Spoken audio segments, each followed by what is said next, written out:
సంగారెడ్డి జిల్లా పటాన్చెరువు మండలం పాటి గణపూర్లో హైడ్రా భారీ ఆపరేషన్ చేపట్టింది. 92 ఎకరాల లేఅవుట్లో పార్కులు, రహదారుల ఆక్రమణకు గురైనట్టు గుర్తించి వాటిని తొలగించింది.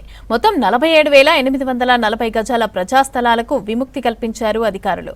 సోమవారం ప్రజావాణిలో ఫిర్యాదు అందటంతో వెంటనే విచారణ చేసి నిన్న క్షేత్రస్థాయిలో పరిశీలించారు హైడ్రా అధికారులు. ఈ రోజు ఆక్రమణలను తొలగించారు.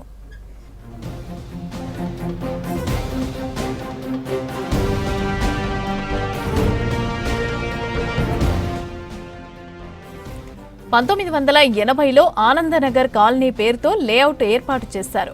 1,109 ప్లాట్లతో ఉన్న లేఅవుట్ను తర్వాత వ్యవసాయ భూమిగా మార్పు చేశారు. ఫేక్ పాస్బుక్స్ సృష్టించి విక్రయాలు చేసినట్లు ఆరోపణలు ఉన్నాయి. లేఅవుట్ ప్రకారం పార్కులు, రహదారులు కబ్జా అయినట్లు నిర్ధారించారు.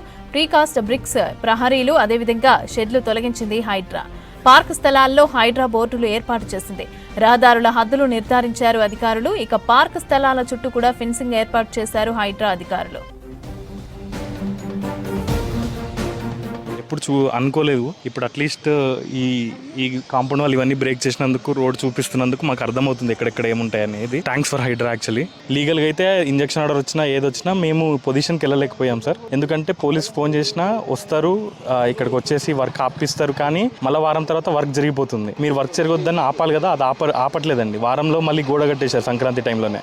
ఎంబడెంబడే ఇక్కడ పొజిషన్కి వెళ్ళడానికి ట్రై చేస్తున్నారు సార్. ఇప్పుడు హైడ్రా వచ్చి చాలా హెల్ప్ చేసింది. 2010లో గిట్ట కడీలు తీపిచ్చాం సార్. అయితే 2017లో వీళ్ళు కొన్న టైం అగ్రికల్చర్ భూమి లెక్క తీసుకున్నారు. ధరణి అవన్నీ అయినప్పుడు ప్లాట్లు అయిపోయిన భూమిని వీళ్ళు మళ్ళీ మ్యూటేషన్ కాలేదు కాబట్టి చేసుకొని రిజిస్ట్రేషన్ చేసేసుకొని ఇదంతా రోడ్లు ఇవన్నీ దున్నేశారు సార్, అర్థం కాకుండా. ఉన్న కడీలు అవి